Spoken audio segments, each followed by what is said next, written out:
Are you struggling with mindfulness practice? Do you sometimes find it so frustrating you just want to quit and never practice again? If so, you are definitely not alone. This is a very common experience, but it doesn't have to be this way. The practice can and should be essentially effortless. It can be very easy. In this video, I'm going to share the 3 most common misunderstandings that make the practice seem very challenging and often frustrating.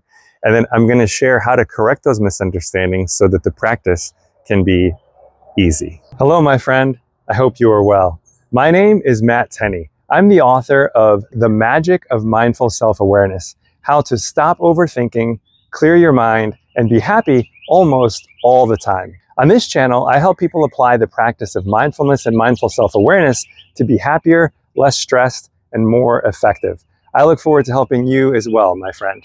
So often I hear some variation of, I've been practicing mindfulness, but I just can't get it to work. It's so frustrating. I'm trying to get my mind to calm down, but I just can't stop thinking all the time. And I can't sit still. I just want to quit. I don't want to do this anymore. So if you're experiencing something like this, you're definitely not alone, my friend.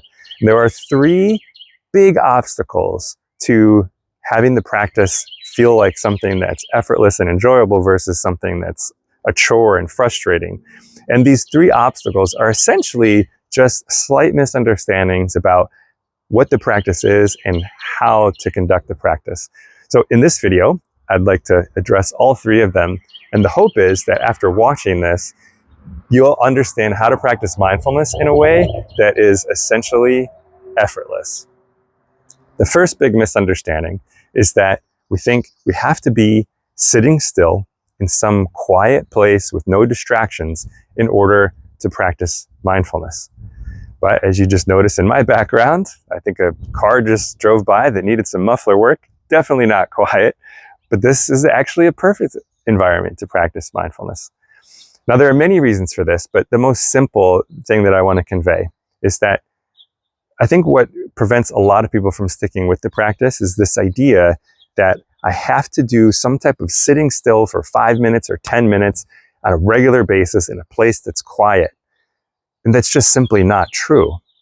You can practice during any activity. In fact, I think the easiest way to not only start mindfulness practice, but stick with it, is to understand that we have all these activities throughout the day that we're going to do anyhow. Things like walking around, brushing our teeth, washing the dishes, making the bed, getting dressed, preparing coffee, drinking water, so on and so forth.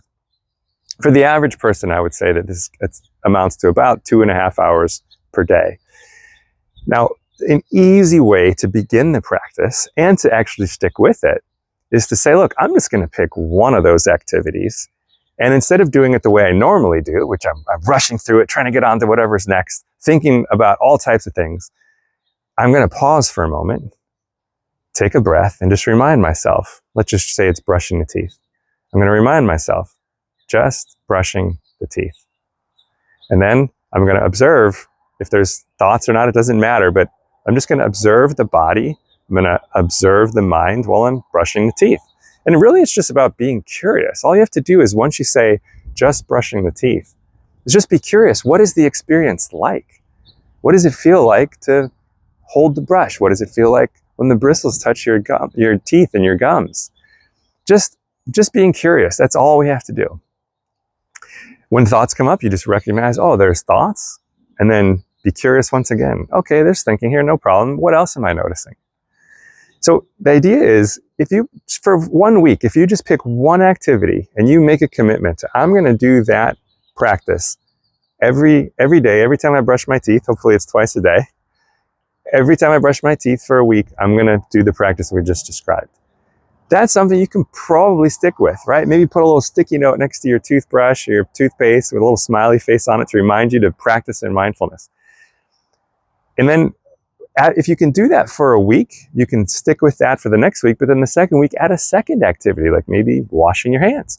Every time you wash your hands, do the exact same practice. Every week, you can add another activity until after 3-4 months, all of a sudden you've got 12, 15, 16 activities that used to just be things that actually added to your anxiety because you're rushing through them, trying to get them over with, thinking about all types of things, to now they're actually mindfulness practices that are helping you to reduce anxiety, be free from your thoughts, develop self-awareness. It's a very powerful paradigm shift. Now, this is closely related to the second obstacle. The second obstacle is that we think, the common tendency is to think that the goal of the practice is to have a clear mind, to have a mind that's empty of thought.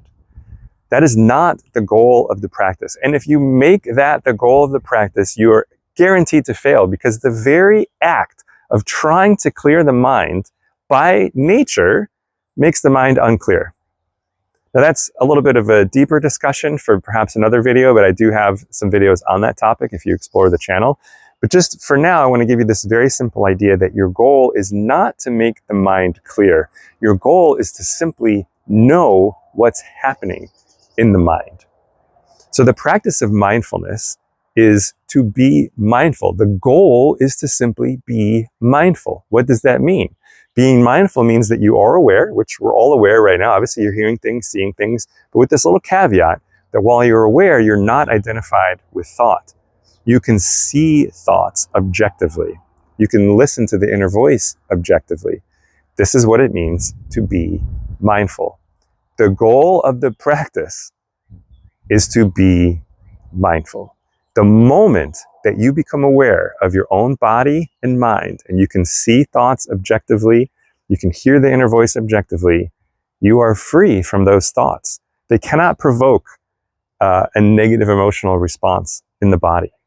They are just things that arise and pass away, like the clouds you might see arising and passing away behind me. And when they're seen in this perspective, they don't provoke a negative emotional response. You are free from them.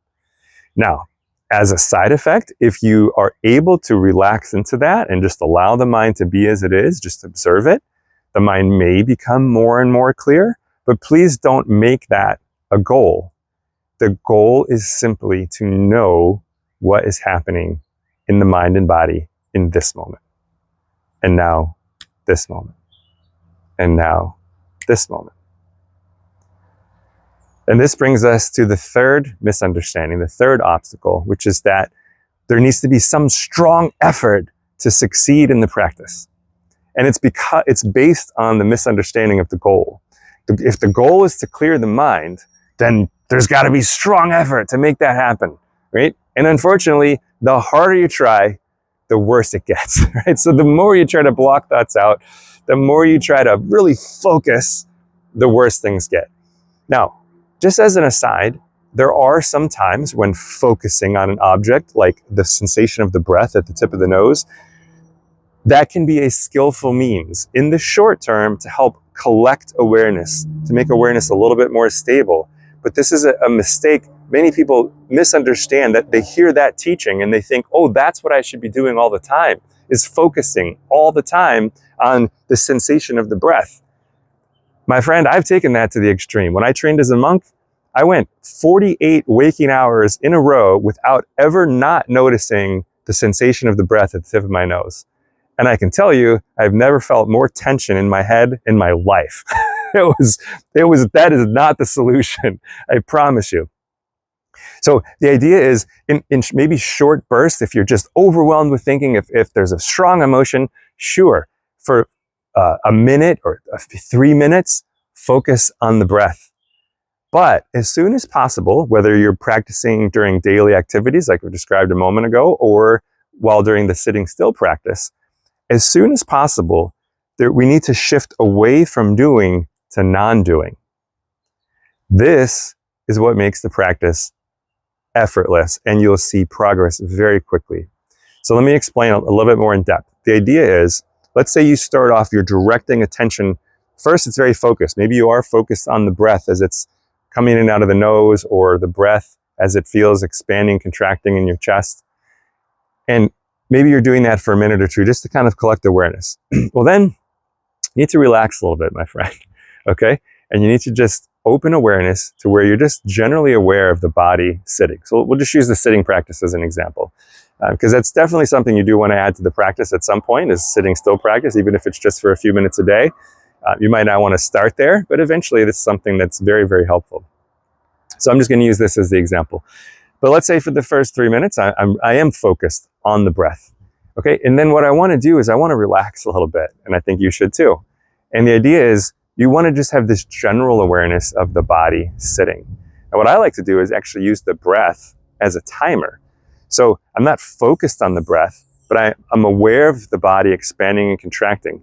And my goal is to just be curious about what experience is like. What do I notice in the body and the mind just for the duration of one inhalation? And then I start over again with one exhalation. So you can always start over with the next inhalation or exhalation. There's no failure, right? It makes it very, very simple. And so now there's still this gentle, every now and then, you're distracted by thoughts, you recognize them, you say, oh, there's some thinking about this, I'm thinking about that. There's a dog barking over there that distracted me. And this is perfectly fine. And then we're redirecting attention back to observing our own body, sitting, expanding, contracting. And gradually, we want to even let go of that. Okay, so the idea is you're truly just sitting, allowing things to be exactly as they are. You're literally doing nothing. Now again, you don't want to just jump into this. You might want to start with focusing on the breath, then relax a little bit, just have a general awareness of the body. And as you feel some stability, you gradually you might even use mental noting to remind yourself, just sitting, letting things be exactly as they are, doing nothing. And it is in this non-doing that mental activity unwinds, and we get more and more space around thoughts, in between awareness and thoughts, and there's more and more freedom. Because it is the very act of trying to do things with mental activity that keeps stirring up more mental activity, right? So when we are just relax into being, and we are just simply sitting, just being, doing absolutely nothing, mental activity calms on its own. You might not have a perfectly clear mind. Remember, that's not the goal. The goal is to just know what's happening. And you'll find that even if you're doing absolutely nothing, just sitting and being, you're aware of what's happening in the body and mind. You are free. And I am very confident if you can relax into that, you will find that you can have peace. The practice becomes very, very easy. In fact, the practice truly becomes effortless. I hope this video was helpful for you. If you have a question about the practice of mindfulness or mindful self-awareness, please subscribe to this channel and leave your question as a comment in one of the videos on the channel. I will do my best to answer your question or one like it. If you'd like a great resource for going deeper with the practice of mindfulness and mindful self-awareness, you might like my book, The Magic of Mindful Self-Awareness: How to Stop Overthinking, Clear Your Mind, and Be Happy Almost All the Time. There's a link in the description. Until next time, may you be happy and kind.